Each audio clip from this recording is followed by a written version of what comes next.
बिस्मिल्लाहिर्रहमानिर्रहीम। आईजीएल के तमाम व्यूवर्स खुश आमदीद। जिस तरह का माहौल चल रहा है उस हिसाब से आपके सामने कुछ अर्ज करना मुनासिब समझ रहा हूँ। वो ये कि देखा जा रहा है कि केसेस बढ़ रहे हैं और लोग बहुत से मर रहे हैं, लेकिन फिर हम यही बात दोहराएंगे और अपनी बात पर हम कायम हैं कि ये जो महामारी है कोई वाकई की महामारी नहीं है, कोई खुदा की दी हुई महामारी नहीं है, कोई वबा नहीं है, बल्कि एक सोची समझी प्लानिंग किया हुआ कॉन्स्पिरेसी और साजिश है। लिहाजा आप लोगों को डरने की ज़रूरत नहीं है। यहाँ पर डर से मारा जा रहा है। डर बहुत बड़ी बीमारी है, डिप्रेशन दूसरी बड़ी बीमारी है। तो लिहाजा जहाँ तक लोग डर डर के हॉस्पिटल्स में जा रहे हैं और जिस तरह से उनका ट्रीटमेंट हो रहा है उस ट्रीटमेंट उनको मार रहा है। यहाँ ये मैं वाज़ेह तौर पर कह दूं कि हॉस्पिटल्स जो है वो कत्लगाह हो गए हैं और वहाँ जो डॉक्टर्स हैं वो कातिल हो गए हैं। इस तरह की रिपोर्टें हम देख रहे हैं और हो रही हैं। और जितने भी मीडिया और जितने भी गवर्नमेंट्स हैं सब एक दूसरे से मिले हुए हैं, चाहे वो एक्टर्स हो, खिलाड़ी हो, जिसको भी कोरोना हो रहा है वो इस षड्यंत्र में शामिल है। अगर वो षड्यंत्र में शामिल नहीं है तो उसको अगर होता है तो वो मारा जाता है और फिर उसकी लाश एक केस और बढ़ा देती है मरने में। सबसे ज़्यादा जो डर लोगों के अंदर पैदा हुआ है वो ब्रीथिंग को लेकर, यानी सांस लेने में जो तकलीफ हो रही है उसको लेकर। तो मैं यहाँ पर सिर्फ इसी पर बात करूँगा कि सांस लेने में तकलीफ क्यों होती है और इसका इलाज क्या है। तो आइए चलती है, इस पर बात करते हैं। सांस लेने में तकलीफ कुछ वजूहात की बिना पर हो सकती है। एक वजह उसकी हार्ट में ब्लॉकेज हो सकता है और अगर इस तरह से किसी की रिपोर्ट ऐसी आई है कि 70% 80% ब्लॉकेज है तो फिर उसको क्या करना चाहिए। अगर कोई चाहता है उसका हल दें तो आप हमें कमेंट्स में लिखिए, क्योंकि आज मेरा मकसद किसी एक पॉइंट पर बात करना है। दूसरा, लंग्स इन्फेक्शन होता है तब भी सांस लेने में तकलीफ हो सकती है। तीसरा, अगर पेट सही नहीं है, एसिडिटी है, तब भी सांस लेने में तकलीफ हो सकती है। और सबसे बड़ी वजह जिसकी वजह से सांस लेने में तकलीफ हो सकती है वो है बलगम, फैलम जिसको कहते हैं इंग्लिश में। फैलम कैसे बनता है और क्यों कर जमा होता है और कहाँ जमा होता है। देखिए, अक्सर ऐसा होता है कि कुछ रतूबतें हमारे दिमाग से निकलती हैं और नाक के ज़रिए बाहर आती हैं और उसको हम कॉमन कोल्ड कहते हैं, सर्दी कहते हैं। और अक्सर ऐसा होता है कि हम उसको एंटीबायोटिक लेकर उसको ख़त्म करने की कोशिश करते हैं, जबकि इस्लामी मेडिसिन में इसका इलाज ना करने की बात आई है। यानी ये जो रतूबतें बाहर आना है, ये लिक्विड बाहर आना है, वो नाक से बाहर चली जाना है। लेकिन कभी कभार ऐसा होता है कि हम एंटीबायोटिक लेते हैं तो वो चेस्ट में जमा हो जाता है, चेस्ट में जमा होता है, सांस की नलियों में भी जा सकता है, तो सांस लेने में तकलीफ हो सकती है। बलगम मेजर कॉज हो सकता है। तो ऐसे हालात में डरने की क्या बात है, डरने की कोई ज़रूरत नहीं है। पहली बात तो उसका ट्रीटमेंट ही नहीं करना चाहिए, और ट्रीटमेंट करेंगे तो भी घरेलू उपाय से करना चाहिए, एकदम नेचुरल चीज़ से करना चाहिए। एंटीबायोटिक लेंगे तो उससे हालात और बिगड़ेंगे। एंटीबायोटिक क्या करती है, फैलम को जो और मजबूत करती है वहाँ पर। तो उसका क्या इलाज है। अगर किसी को सांस लेने में तकलीफ हो रही है तो पहले मालूम करें कि वो किस वजह से हो रही है। अगर पेट की वजह से, एसिडिटी की वजह से हो रही है तो उसको चाहिए कि खाना थोड़ा सा कम खाएं, खाना चबा कर खाएं, खाना हजम हो ऐसी चीज़ें खाएं। और फिर हमारे अगर कस्टमर्स हैं तो आपके पास हमारा हाजुम होगा, वो खाने से पहले और खाने के बाद खाएं। शरबत इमाम रज़ा भी हाजमे के लिए अच्छा है, वो भी यूज़ कर सकते हैं। गर्म पानी में 2-3 चम्मच डाल के पी सकते हैं। इस तरह अगर पेट सही होगा, यानी पेट के अंदर इतनी जगह होगी कि सांस लेने में आसानी हो, तो सांस लेने में तकलीफ नहीं होगी। आपने ज़्यादा खाना खाया तब भी सांस लेने में तकलीफ हो सकती है।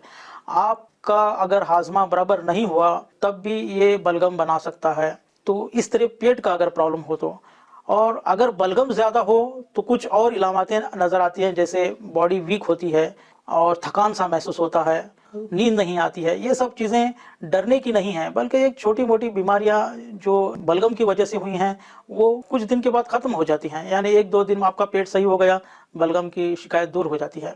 अगर आपको लंग्स इन्फेक्शन होने की वजह से ऐसा हो रहा है, लंग्स का प्रॉब्लम है, फेफड़ों का प्रॉब्लम है, तो आप शहद का पानी पिएं। 1 गिलास पानी गर्म लेके उसमें शहद डाल के पिएं। और अगर आपके पास जामे पिल हैं तो 1 जामे पिल उसमें डाल दें। हार्ट का प्रॉब्लम है तो फिर मैं कहूँगा कि आप जितना मुमकिन हो सके आपको हार्ट ब्लॉकेज को निकालना है, और वो किस तरह निकाला जा सकता है फिर हमसे कांटेक्ट करिए, हम आपको बता देंगे कि क्या उसके लिए किया जा सकता है। लेकिन आप एलोपैथी मेडिसिन में जाएंगे तो फिर वहाँ पर सर्जरी होगी, फिर यहाँ पर जिस हालात जो चल रहे हैं तो हम तो ये कहेंगे कि एलोपैथी से आप दूर ही रहिए। जहाँ तक बलगम की बात है, और क्या उपाय हैं बलगम को दूर करने के, तो सबसे आसान तरीका ये है कि आप गर्म पानी पिएं, हमेशा गर्म पानी पिएं, और गर्म पानी से गार्गलिंग करें, थोड़ा सा नमक डाल के गर्म पानी में नेचुरल नमक डाल के गर्म पानी की गार्गलिंग करें। और सबसे अच्छी चीज़ बलगम ना जमने की ये है कि रोज़ सुबह आप जब उठते हैं तो अपनी उंगलियों को गले में डालकर गरगरा करके उल्टी जैसे करें, यानी आमदन उल्टी लाएं, ताकि जो गले में जो बलगम होता है वो बाहर निकल आए। और अगर गर्म पानी करके उल्टी करेंगे तो और भी ज़्यादा फायदेमंद होगा। उल्टी जो है वो कोई बीमारी नहीं है, उल्टी होना एक अच्छी बात है, बलगम पूरा निकल जाता है छाती से, और एक अच्छी चीज़ है, आपको सांस लेने में बहुत आसानी होगी। इसमें डॉक्टर के पास जाने की ज़रूरत नहीं है, कोई कोरोना वोरोना कुछ चीज़ नहीं है। हमारी नज़र में तो एक बहुत बड़ी साजिश चल रही है, ये पहले से चला आ रहा है, सर्दी जुकाम होना, सांस लेने में तकलीफ होना। और जहाँ तक मौतें हो रही हैं वो जो फिगर दिखा रहे हैं उसका हमने पहले एक वीडियो बताया था कि किस तरह हो रहा है। सिर्फ टेस्ट कराकर इसको केसेस बढ़ाया जा रहा है, टेस्ट नहीं कराएंगे तो कोई केस नहीं होगा। उसी तरीके से गर्म पानी आप नहाएं, अगर बलगम है तो गर्म पानी नहाना जरूरी है। धूप में बैठना और खुली फ्रेश एयर लेना बहुत ज़रूरी है। फ्रेश हवा आप लेंगे, फ्रेश हवा में सांस लेंगे और धूप लेंगे तो इससे भी बलगम कम हो जाता है। तो देखिए बहुत सी चीज़ें हैं जो हम रिकमेंड कर रहे हैं, और ये कोई बड़ी बीमारी नहीं है। सांस लेने में अगर थोड़ी सी तकलीफ होती है तो ये इन इलाजों से वो ख़त्म हो जाएगा। घबराने की ज़रूरत नहीं है, हॉस्पिटल में जाने की ज़रूरत नहीं है, और एंटीबायोटिक लेने की ज़रूरत नहीं है। और एंटीबायोटिक जिस तरह से दी जा रही है हॉस्पिटल में उसी से लोग मर रहे हैं।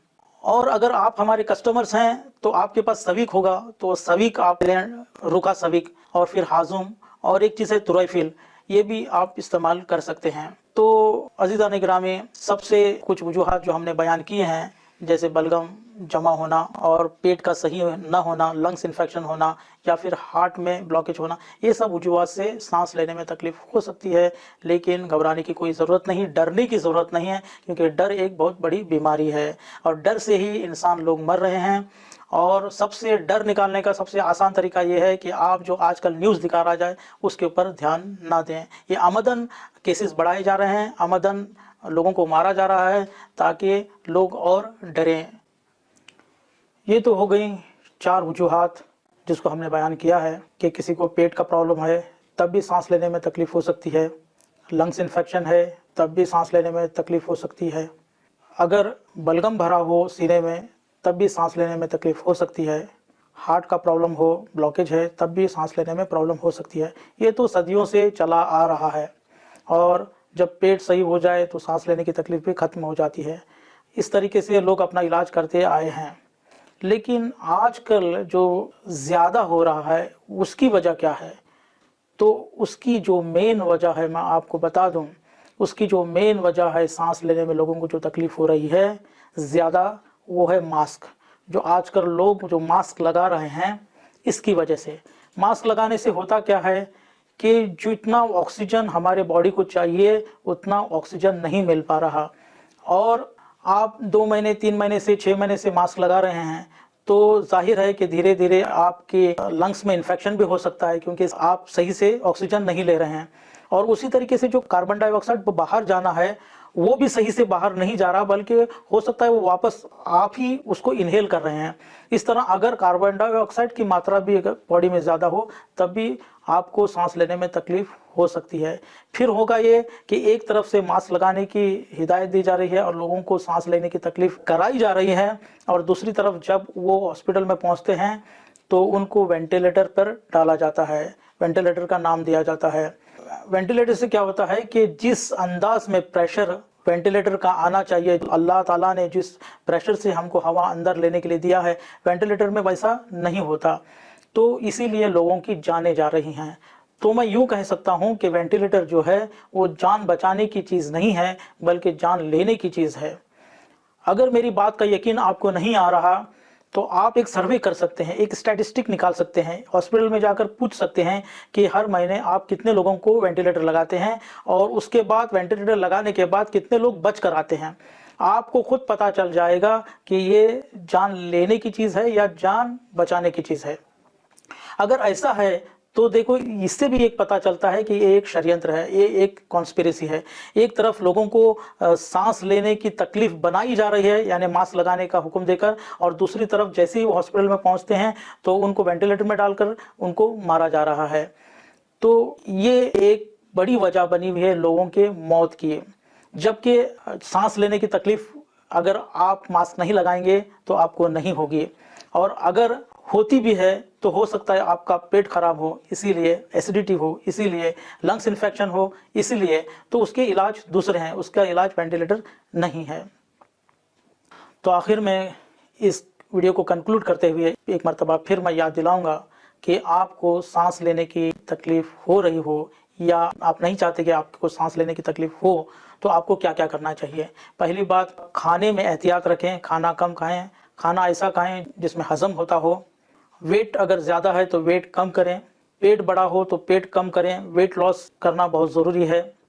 बलगम भरा हो तो गर्म पानी का इस्तेमाल करें, जैसे कि हमने कहा, और बलगम को ख़त्म करें। सर्दी अगर हो रही है और नाक से रतूबतें निकल रही हैं, उसको जाने दें, कोई एंटीबायोटिक ना लें।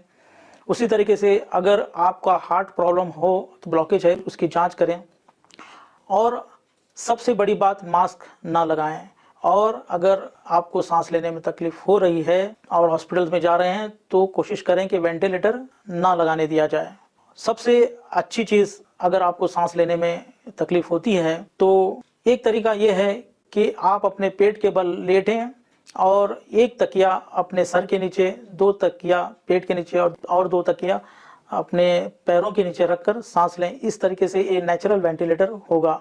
इस तरीके से भी आप कर सकते हैं। लेकिन फिर मैं कहूँगा कि हॉस्पिटल्स, एंटीबायोटिक्स, वेंटिलेटर्स और मास्क, इन चीज़ों से बचते रहें तो कोई ना मरेगा, ना किसी को सांस लेने की तकलीफ होगी। और अगर होती भी है तो वो मामूली चीज़ हो सकती है, उसका घरेलू इलाज कर सकते हैं। शुक्रिया।